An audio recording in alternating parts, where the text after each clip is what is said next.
Logic, critical thinking. They sound hella good, don't they? I mean, who wouldn't want to claim that they are logical and critical thinkers?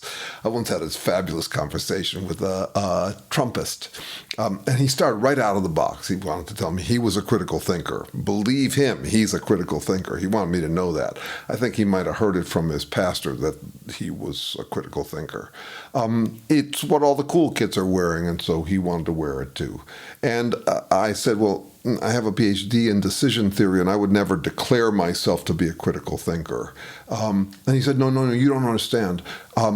If I took a lie detector test, I would pass it. Well, he hadn't taken a lie detector test, but that's the least of it, because he was mixing up honesty and truth. They're very different. Obviously, lots of people honestly believe untrue things. But anyway, what I want to get at is this thing that all the cool kids are wearing and everybody else wants to claim for themselves too, because it sounds so hella good. What are they? What is logic? What is critical thinking really? A lot of people talk about them like they're this system that you can use if you have taken a class in logic or read something about logic, by which we can all crunch the raw data and come to the same conclusions, invariably their conclusions. But that would be an ideal system, and we've been kind of desiring that for a long time. You can say all the way back to Socrates and his student Plato, there's been this craving to find the formula for finding the formula. That is, if you've got logic, you can crunch the reality and you'll come up with truth. And that is not what logic is. That's not what critical thinking is. That's not what math is. These are campaigns that humans have developed for being consistent, for using the same terms in the same ways throughout, and coming up with a model for things. Consistency ain't everything. For example, if I said to you that the universe was all entirely composed of green cheese, that would be a very consistent argument. It just would have no correspondence to reality. And when they teach logic, they point this out, that they say that a valid argument is not necessarily a true argument. So take this valid argument. All men are mortal. Socrates is a man. Socrates is a mortal. Okay, so if those first two premises are true, then it's irrefutable that Socrates is a man. But just try this out. All men are ducks. Socrates is a man. Socrates is a duck. That's a valid argument. It's just not grounded in reality because all men aren't ducks. So it's great to have this system. It's a formal system for maintaining consistency. But we notice it garbage in, garbage out. All men are ducks. Socrates is a duck. If you start with the wrong premises, if you don't categorize things accurately, all men are ducks, then you're going to end up with problems. Now, Socrates saw this. He saw this was a problem with logic. He saw the appetite in us to use logic basically the way we use God. It's another reference point, some kind of wild card, trump card. I'm logical. I'm critical. I'm a critical thinker.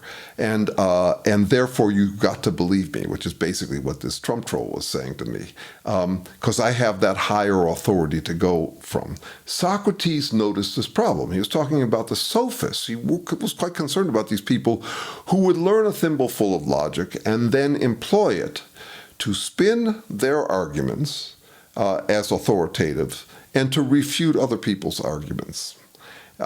Logic and rhetoric are basically the same thing.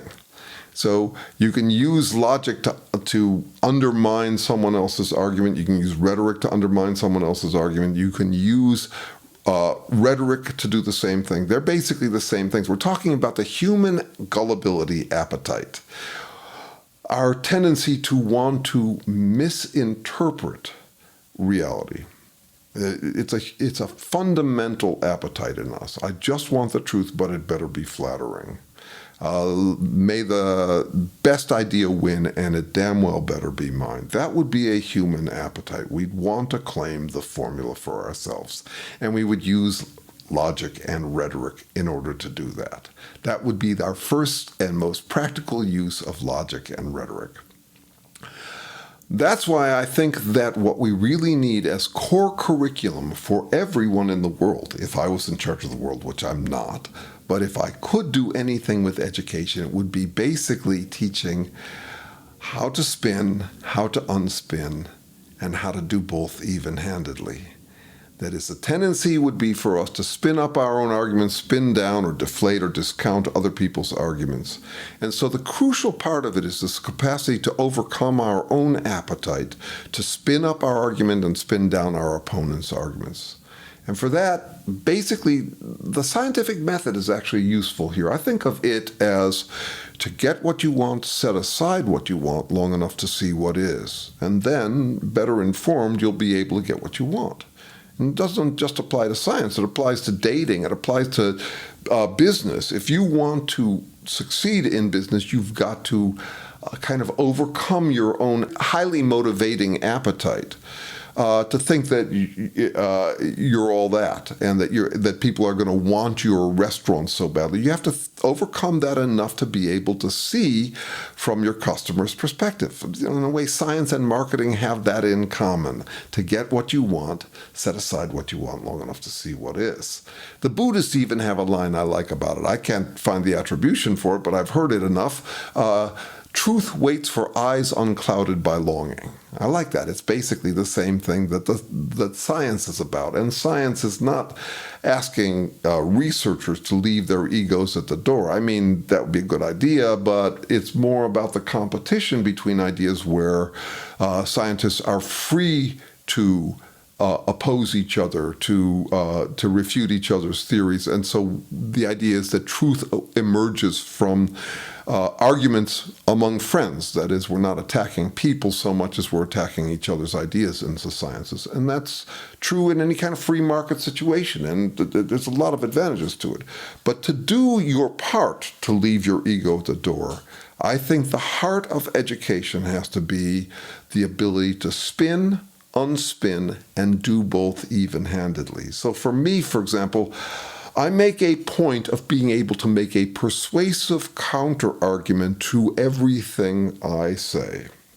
Everything I declare, I have to be able to make a persuasive argument. I don't have to believe the argument, but I have to be able to make a persuasive argument on my opponent's behalf. That is, I have to be able to say what they say to me in a way that they would say, damn, you understand me better than I understand. You expressed me better than I expressed myself, that kind of thing. And that is also a refutation of myself. So to spin, how to unspin, how to do both even-handedly, so as to counter our natural sophist tendency, what Socrates described as the sophist. These are basically spin doctors back in ancient Greece.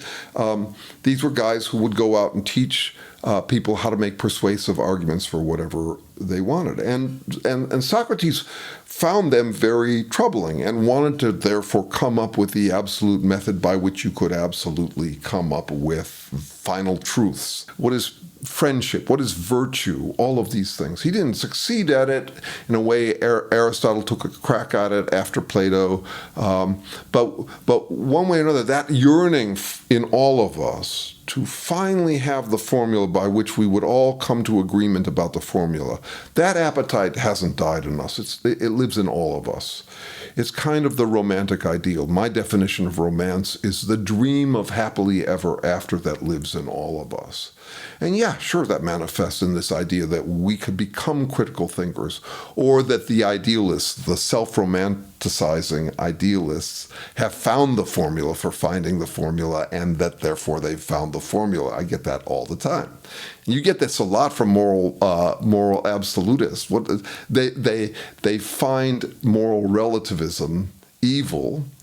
But they never argue there is a truth. They argue, I've got truth. I've got the truth. I get this also from trolls. I got one recently that's just like that. He says, the reason I know that you're full of bullshit is that I have this, fundamental truth, and you're a moral relativist. I am a moral relativist, but not quite in the usual sense, which is that anything goes. I do believe that morality is guesswork. I do believe that where we stand depends on where we sit. And I don't believe in foundational morality. I think morality is invented by humans. My fundamental moral principle is the meaning of life is to not end it. And in particular, not to end human life, because it's this extremely fragile thing, and the only thing in the universe, the only kind of thing, a languaged organism, is the only kind of thing that it can actually speculate about the universe. But I don't believe that that's a fundamental moral truth in reality. I don't think God or the universe imposes that. And I don't believe I have an argument that would forcibly compel anyone else to comply with my moral assertion that the meaning of life is to not end it. It's just one that I bank on myself. But anyway, I'm a little off topic there. My main point is we have got to get better at understanding what critical thinking and logic really are. No one can claim to have them, from my perspective, any more than anybody can claim to have integrity. They're things you work towards, and they have value. There is value in getting more consistent, but really only if you are also more consistent in how you apply your laws of consistency, by which I mean you gotta get good at being able to deflate your own argument and inflate your opponent's argument. You got to be able to spin up your opponent's argument and spin down your own argument if you really want any crack at overcoming your natural tendency to spin up your argument and spin down their argument.